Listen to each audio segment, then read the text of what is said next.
Bismillahirrahmanirrahim. Assalamualaikum warahmatullahi wabarakatuh. Waalaikumsalam warahmatullahi wabarakatuh. Alhamdulillahirabbil alamin. Assalatu wassalamu ala sayyidina Muhammadin wa ala alihi wa ashabihi ajmain. Asyhadu an la ilaha illallah wa asyhadu anna Muhammadan abduhu wa rasuluh la nabiyya ba'da. Yang kami hormati ibu ahli bait, keluarga dan ibu-ibu jamaah yang hadir pada siang hari ini. Di sini kami sedikit nanti akan menyampaikan materi. Pertama-tama marilah kita ucapkan syukur kepada Allah Subhanahu wa taala yang mana pada hari ini kita tetap diberinya kesehatan, kesempatan untuk dapat melangkahkan kaki, mengayunkan tangan ke rumah ibu ahli bait dalam rangka kegiatan rutin kita. Kedua kali salam beriring salam tak lupa kita hadiahkan kepada junjungan alam yakni Nabi besar Muhammad sallallahu alaihi wasallam dengan sama-sama kita mengucapkan Allahumma sholli ala sayyidina Muhammad wa ala alihi sayyidina Muhammad. Ibu-ibu yang hadir pada hari ini yang dirahmati Allah Subhanahu wa taala. Di sini kami akan menyampaikan yaitu tentang keutamaan membaca ayat kursi setelah sholat 5 waktu. Kalau kita sholat 5 waktu, ibu-ibu, tentu kita ada zikir dan doanya. Marilah kita nanti sama-sama mengamalkannya, apapun nanti tujuannya tentu akan kita mengetahuinya. Bermula dari sabda Rasulullah Sallallahu Alaihi Wasallam dan hadis yang diriwayatkan oleh Imam An-Nasai dan Imam Ibnu Sunni dari salah seorang sahabi bernama Abu Umamah Al-Bakhili radhiyallahu anhu. Rasulullah Shallallahu Alaihi Wasallam bersabda dengan artinya, barang siapa yang membaca ayat kursi pada setiap selesai sholat fardu, maka tidak ada dinding pemisah antara orang itu dengan surga kecuali kematian. Jadi barang siapa yang melaksanakan zikir yaitu dengan membaca ayat kursi selesai sholat fardu, maka tidak ada dinding pemisah baginya antara lain yaitu kecuali kematian. Jadi orang yang mengamalkan ayat kursi tersebut bisa dimasukkan oleh Allah ke dalam surganya kecuali ada pemisah. Jadi tidak ada pemisahnya, tidak ada dindingnya. Begitulah hebatnya kalau ayat kursi itu kita amalkan setelah sholat 5 waktu. Maksudnya kalau orang itu mati maka ia berhak masuk ke surganya Allah. Jadi ibu-ibu sekalian yang pada keseharian dalam sholat 5 waktu mengamalkan ayat kursi tersebut, maka Allah Subhanahu wa taala insya Allah akan memasukkan kita ke surganya. Asal melazimkannya membaca ayat kursi pada setiap selesai sholat fardu. Tapi setiap selesai sholat fardu itu kita membacanya, tidak ada putusnya, itu yang dimaksud. Jadi kalau sholat subuh kita baca, zuhur tidak, asar tidak, maghrib dibaca lagi, isya dibaca lagi, berarti tidak lengkap 5-nya. Berarti kita wallahu alam yang dikatakan hadis tersebut. Kalau kita melaksanakannya atau membacanya setiap yang 5 itu tidak putus, itu berkemungkinan insya Allah akan memasukkan kita ke dalam surganya. Pembacaan ayat kursi tersebut sebenarnya rangkaian dari sunnah-sunnah Nabi Muhammad SAW berkenaan dengan doa dan zikir setelah sholat fardu. Jadi kalau kita sesudah sholat itu ibu-ibu setelah salam itu ada zikir yang kita laksanakan, termasuklah ayat kursi tersebut. Yang pertama kita lakukan zikir apa ibu-ibu? Setelah kita salam ke kanan ke kiri ada itu zikir. Tentu kita melapaskan istighfar minimal 3 kali. Nah, kalaupun itu amalan sudah 3 kali kita teruskan, itu amal itu baik bagi kita.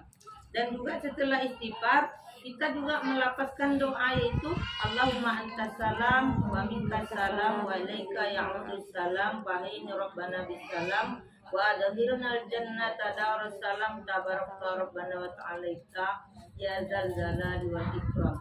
Baru kita mengucapkan la ilaha illallah wa la syarikalah, yaitu seminimalnya 3 kali. Nah, jadi kalau ada anjuran, ada ustadz menerangkan kalau bisa dalam membacakan yang lapas itu tidak boleh dulu bergerak dari simpuhan kita, supaya ada lagi nanti hikmahnya. Jadi kita ini kan ada penyakit kaki, tapi kalau kita membiasakan yang seperti itu, mungkin kita bisa melakukannya. Tapi kadang sebagian orang menyangka yang seperti itu, manalah kuat karena kaki kami sakit. Itu sebenarnya kan alasan kita. Tapi kalau kita kuat mengamalkannya, insya Allah itu akan terjadi. Jadi itu tergantung kebiasaan kita, keseharian kita. Apalagi kalau kita sudah biasa berzikir, ibu-ibu, kita rasanya berat tidak melapaskannya sesudah sholat itu. Tapi ada ketika kita sholat terburu-buru, ada kawan yang menunggu, atau ada mungkin panggilan yang belum dijawab, maka kita boleh berzikir sambil berkemas-kemas. Ya mungkin kita umat kami orang tak tahu, supaya kita melapaskan zikir itu juga ada nanti keutamaannya. Jadi tidak ada tidak ada hambatannya kalau kita melaksanakan zikir tersebut. Maka kita harus meyakini bahwa sunnahnya setelah sholat fardu itu ada zikir dan doa, ada doa. Jadi setelah kita berzikir, barulah kita berdoa. Apa yang kita minta, apa yang kita inginkan, tentu kita berserah diri kepada Allah Subhanahu wa Ta'ala.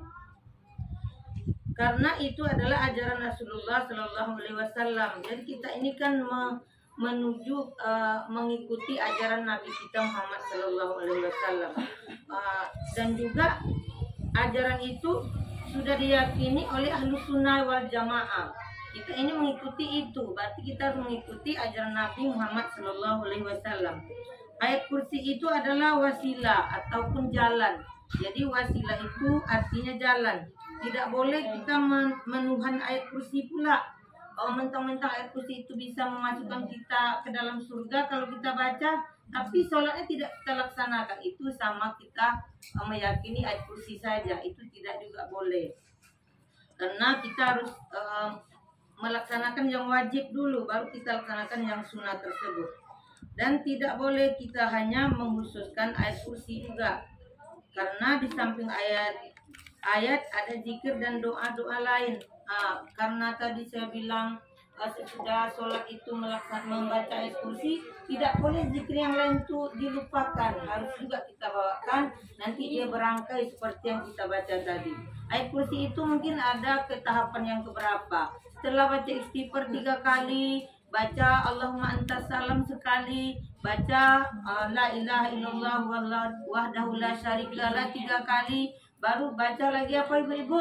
Biar cepat kan ada kita baca Al-Fatihah sekali, barulah ayat kursi kita akhiri. Barulah kita mungkin kalau mau berzikir lagi, kita baca Subhanallah walhamdulillah wala ilaha illallah wallahu akbar. Barulah kita nanti menutupnya lagi dengan istighfar, baru kita berdoa. Setelah itu kalau menambah lagi zikir, Bu, boleh kita amalkan Sayyidul Istighfar. Itu banyak sekali amalan-amalan yang kita harus baca di dalam setiap sholat fardu itu. Dan juga kalau kita melaksanakan sholat sunnah, boleh juga kita melapaskan zikir-zikir tersebut. Itu akan lebih baik lagi dan mendapatkan manfaat lagi, mungkin tentang rezeki, tentang hidup kita ini.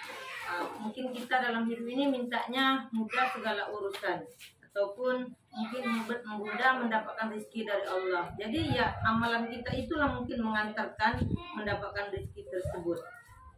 Jadi membaca kursi ba'da sholat fardu itu adalah karena Rasulullah Shallallahu Alaihi Wasallam menganjurkannya kepada kita, sehingga semua itu ittiba kepada Rasulullah Shallallahu Alaihi Wasallam, mengikuti ajarannya. Itulah yang menyebabkan kita masuk ke surganya Allah.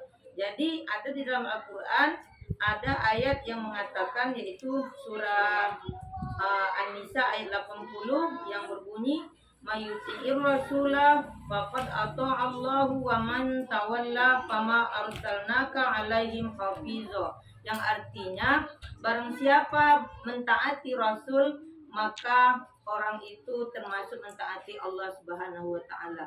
Jadi kita mengikuti sunnah-sunnah Rasul ini sudah sama dengan menaati perintah Allah Subhanahu wa taala. Mudah-mudahan pengajian singkat ini dapat bermanfaat oleh ibu di jamaah yang hadir pada hari ini. Kami mohon maaf yang sebesar-besarnya dan berterima kasih atas segala perhatiannya. Kami akhiri wabillahi taufiq wal hidayah. Assalamualaikum warahmatullahi wabarakatuh. Waalaikumsalam warahmatullahi wabarakatuh. Ibu yang kami hormati, di sini ada